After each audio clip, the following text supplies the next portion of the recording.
Okay, we're going to be in chapter 11, and it focuses on measurements dealing with different shapes. So we're going to be finding the area of shapes that we're not used to finding the area of, perimeter, circumference, things like that. So we'll start by looking at um, measurements of angles in polygons. Just a couple of words to review. Convex, when they talk about convex polygons, these are polygons where no diagonals go outside of the shape.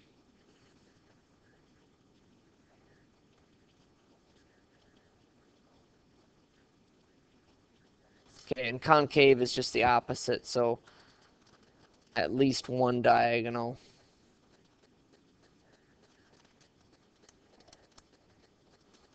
Crosses through the exterior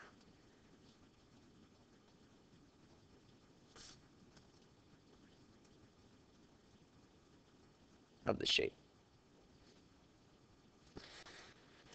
I just want to review these because you're going to see them pop up throughout the chapter. Okay, so geometry is really based on the triangle. We know so much about the triangle. We kind of built upon that to apply to other shapes. So when we start talking about area and angles and all that stuff with polygons, we're going to relate it back to triangles. Let's start with the sum of all angles. The sum of all angles in a triangle is 180 degrees. And so if you have a regular triangle, you would take this number and divide it by the number of angles that you have. So it'd be 180 divided by 3, and each angle in a regular triangle is 60 degrees. Well, let's look at other shapes and see if we can come up with some kind of formula for this based on the triangle. So, sum of all the angles.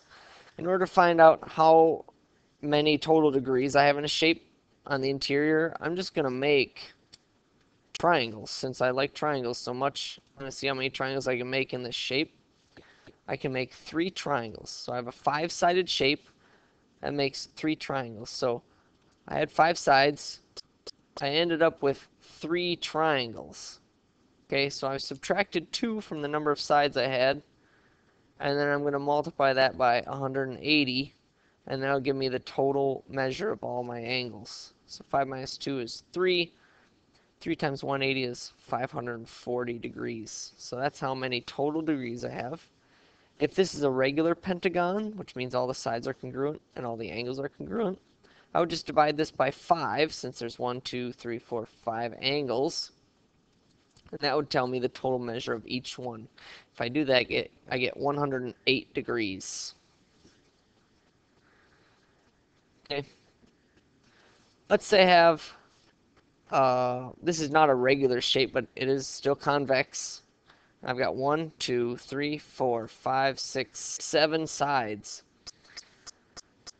I can still make triangles to fill up this shape.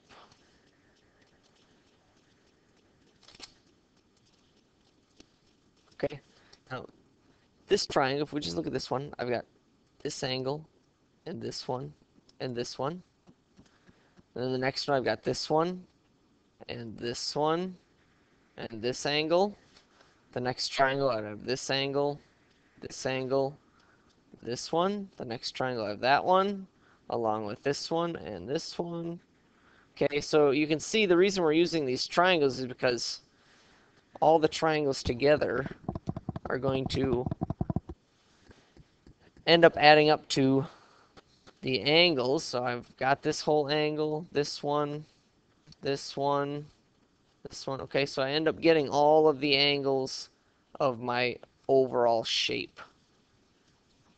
So I had a 7-sided shape. I end up with 1, 2, 3, 4, 5 triangles. Now if you notice the last one, I had 5 sides. I ended up with 3 triangles. So every time you have a shape, you're going to end up with 2 less triangles. Each triangle is 180 degrees. So 5 times 180 would give me 900 degrees in a seven-sided shape.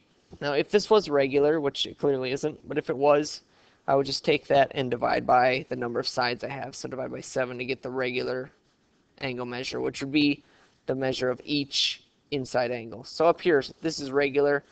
Each one of these angles is the 108 degrees. Okay, so that's what that's for. And that's going to come in handy when we get into finding the area of regular polygons, which is a big part of this chapter. Okay, so let's say we have an n-gon. So I have some shape that has n sides, and I want to know how many total degrees are in that shape. Well, I'm going to follow the same pattern. I'm going to take the number of sides and subtract 2, and then multiply by 180. If I want the measure of each angle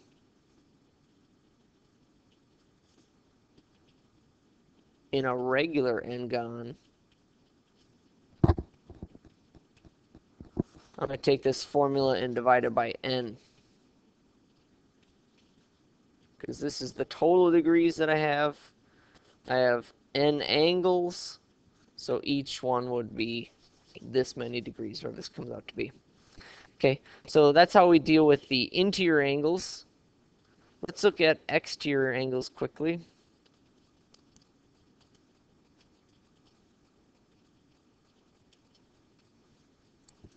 So I've made all the exterior angles on this hexagon here. And I want to know what all the exterior angles are going to add up to so I can figure out how much each one would be on a regular polygon. Well, let's start here. I've got this angle.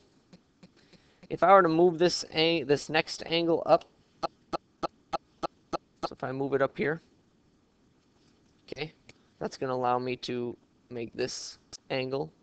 Let's move the next one up.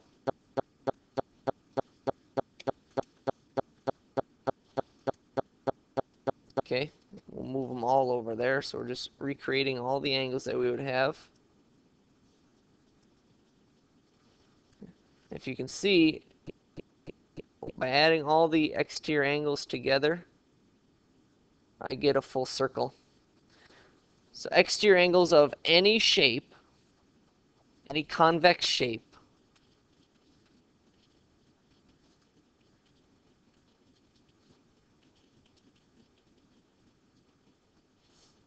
okay, add up to a circle, which is 360 degrees. Okay, so if we want to know the measure of each one, in this case I'd take 360 divided by 6, and that would tell me the measure of each exterior angle that I have. Okay, some things that you might have to do with some of these formulas is maybe they'll tell you what the regular angle measure of an exterior or of an interior angle is. And in which case you're going to have to find out what n equals. So you just set up this equation. If they say, okay, I've got a regular polygon, each angle is 108 degrees, how many sides does it have? I would just solve this equation for it. Okay, so I would divide by 180 and then add 2, and that would, oh, sorry, this is over n. Okay, so I'll just solve this equation for n. And that would tell me how many sides it has. Or, an easier way to do this is, if this is the interior measure, I can find the exterior measure by taking 180 minus 108. That would be 72. And since we just found out that the exterior angles are always 360 divided by n, if 360 over n equals 72, all I have to do is cross multiply here. So 360 over 72 equals n, and we would get 5 here. Okay, so that's a little bit quicker than going through and solving this equation, because this is going to require more work. So I'd have to multiply by n, divide by 180, I'd have to bring this n over, and then divide by my coefficient. So that's why it's useful to know this formula, 360 over n equals the exterior angle.